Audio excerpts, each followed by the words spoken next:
ఖమ్మం జిల్లాలో ఉష్ణోగ్రతలు రోజురోజుకు పెరిగిపోతున్నాయి. 4 రోజులుగా 44 నుంచి 46 డిగ్రీల కంటే ఎక్కువగానే నమోదవుతుండటంతో ప్రజలు అల్లాడిపోతున్నారు. ఉదయం 9 గంటలకే వడగాల్పులు వీస్తుండటంతో ప్రజలు బయటకి వెళ్లాలంటే జంకుతున్నారు. దీనికి తోడు బొగ్గు గనుల్లో 48, 49 డిగ్రీలకు ఉష్ణోగ్రతలు చేరుకోవడంతో మధ్యాహ్నం వేళలో గనుల్లో పనులు చేయలేకపోతున్నామని కార్మికులు ఆందోళన వ్యక్తం చేస్తున్నారు. ఎండల తీవ్రత తగ్గే వరకు రెండో షిఫ్ట్ రద్దు చేయాలని కార్మిక సంఘాలు డిమాండ్ చేస్తున్నాయి. ఉమ్మడి ఖమ్మం జిల్లాలో ఎండ తీవ్రతలపై మరింత సమాచారం మా ప్రతినిధి రజనీకాంత్ అందిస్తారు.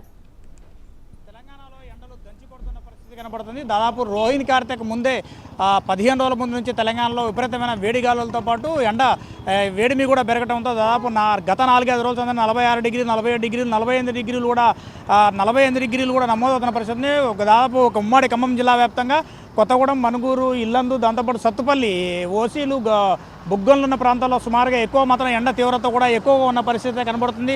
ఉదయం 9 గంటలు దాటిందంటే మాత్రం 36 డిగ్రీల సెంటీగ్రేడ్, ఉదయం 8 గంటల 6 గంటల నుంచే 27 డిగ్రీల సెంటీగ్రేడ్ ఉష్ణోగ్రతలు నమోదవుతున్నాయని ఒక పక్క వాతావరణ శాఖ అధికారులు కూడా చెప్తున్నారు. జాగ్రత్తగా ఉండాలి ప్రజలంతా, ఎవరైనా అత్యవసర పరిస్థితులు అయితే తప్ప బయటికి రావద్దు అంటూ మాత్రానికి ఇప్పటికే హెచ్చరికలు కూడా జారీ చేస్తున్న పరిస్థితి కనబడుతుంది. దాదాపు గడిచిన 4 రోజులుగా ఎండ తీవ్రతతో పాటు వడగాల్పులు ఎక్కువగా ఉన్నాయి. వడగాల్పులు ఎక్కువగా ఉండటంతో మాత్రం ప్రజలు కూడా అల్లాడిపోతున్న పరిస్థితి కనబడుతుంది.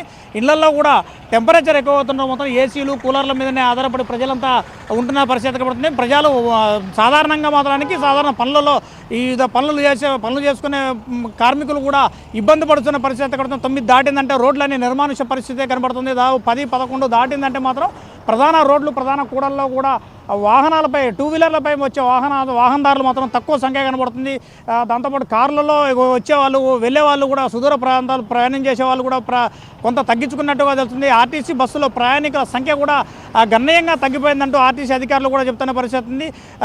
ఈ నెల గత ఏడాది కూడా మే 29వ తేదీనే ఋతుపవనాలు వచ్చిన పరిస్థితి కనబడుతుంది. ఈసారి మాత్రానికి వాతావరణ శాఖ అధికారులు చెప్తున్న ప్రకారం మాత్రం జూన్ 4వ తేదీ తర్వాత కేరళకు ఋతుపవనాలు రాన్నాయి. ఆ తర్వాత కేరళ నుంచి జూన్ మొదటి వారం ఎండింగ్లో కూడా 8వ తారీఖు, 6వ తారీఖు 6 నుంచి 8వ తారీఖు తర్వాత కూడా ఋతుపవనాలు వచ్చే పరిస్థితి ఉన్న నేపథ్యంలో ఇప్పటికే ప్రజలు కూడా చాలా అప్రమత్తంగా ఉండాలంటూ మాత్రానికి ఒక పక్క హెల్త్ డైరెక్టర్ కూడా ఆదేశాలు కూడా జారీ చేశాడు. దాదాపు ఇప్పటికే ప్రతి జిల్లా కేంద్రంతో పాటు మండల కేంద్రాల్లో ఎక్కడ కూడా గ్రామాలలో కూడా చలివేంద్రాలు ఏర్పాటు చేయాలంటే కలెక్టర్లు కూడా ఆదేశాలు జారీ చేసిన పరిస్థితి కనబడుతుంది. ఉమ్మడి ఖమ్మం జిల్లా వ్యాప్తంగా ఎండలు దంచుకొట్టడంతో మాత్రం ప్రజలు ఒక పక్క భీతిల్లుతున్న పరిస్థితి కనబడుతుంది. మొత్తంగా ఉమ్మడి ఖమ్మం జిల్లా వ్యాప్తంగా 4 బొగ్గంలో పనిచేసే ఇల్లందు, కొత్తగూడెం, మనుగూరు, సత్తుపల్లి, ఓసీల్లో పనిచేసే కార్మికుల పరిస్థితి మరీ దయనీయంగా ఉందని చెప్పవచ్చు. ఉదయం షిఫ్ట్ 6 గంటల ప్రాంతంలో స్టార్ట్ అవుతుంది. 12 గంటల వరకు మొదటి షిఫ్ట్ అవుతుంది.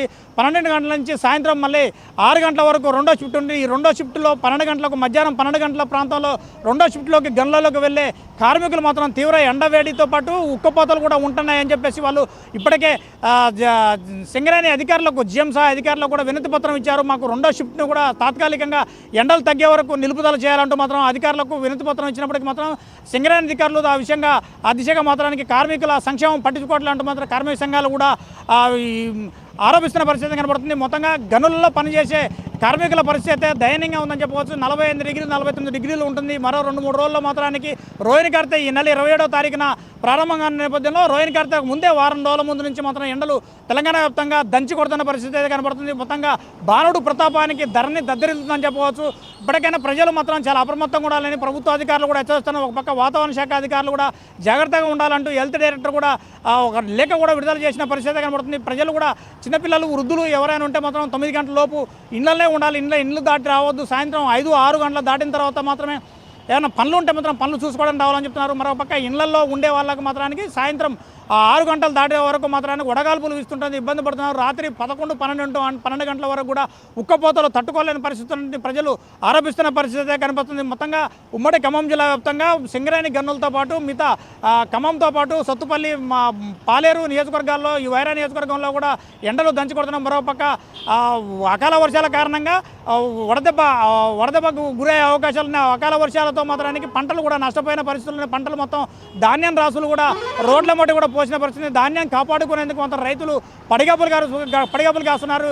వారికి కూడా రైతులకు కూడా అధికారులు కూడా హెచ్చరికలు జారీ చేస్తున్నారు. ధాన్యం కొనుగోలు చేస్తామని చెప్తున్నారు. కానీ మాత్రం అక్కడ పడిగాపులు కాయవద్దని రైతులకు కూడా రెవెన్యూ అధికారులు ఇటు జిల్లా కలెక్టరేట్లో అధికారులు కూడా స్పష్టమైన ఆదేశాలు కూడా జారీ చేశారు. మొత్తంగా ఉమ్మడి ఖమ్మం జిల్లా వ్యాప్తంగా ఈరోజు 46 డిగ్రీల సెంటీగ్రేడ్ ఉష్ణోగ్రత కూడా నమోదవుతుంది. ఒక పక్క సింగరేణి ఓసీల్లో మాత్రానికి 48 డిగ్రీల ఉష్ణోగ్రతలు నమోదవుతున్నాయి. అధికారులు కూడా తమ ప్రాణాలకు ప్రమాదం ఉందంటూ మాత్రానికి వీపై గుర్తించాలంటూ మాత్రం సింగరేణి కార్మికులు కూడా మొరపెట్టుకుంటున్న పరిస్థితి కనబడుతుంది. ఇది